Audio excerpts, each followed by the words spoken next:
It's amazing what comes to you when you're just driving or you're doing something that doesn't involve really thinking about anything. You get all of these ideas. I think some of the best books and some of the best screenplays have come to people when they're not necessarily thinking about it. And I've noticed that with me. Some of my best ideas for things, I've not had many good ideas in my whole life, but some of my best ideas have been when I've gone out for a walk or I'm doing something completely different.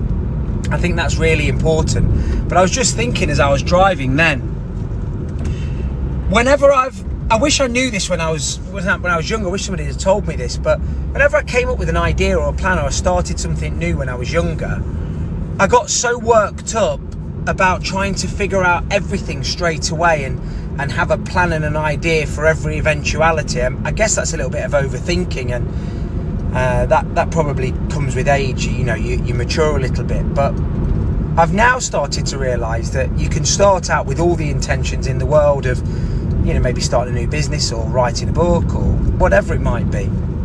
But ultimately what happens is what you thought was going to be the road ahead and the set of goals and steps that you were going to have to achieve to accomplish the overall goal completely changes, and what you end up with is quite often nothing like what you thought out. And I think I've learned now at 44 to, when you've got an idea, have a plan, have a set of goals and small steps that you want to take initially, but realise that they are going to change and you will learn along the way.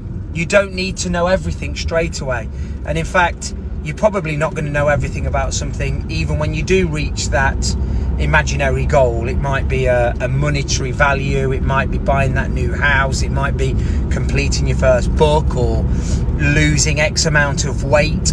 So I think really the message is, if you're standing on the scales and you're 20 stone and you don't know how to achieve your weight loss goals, or you've got a new business idea, or you think you've got a book in you or something like that, don't worry about all of the little things that you perceive as getting in the way of holding you back. You'll learn along the way.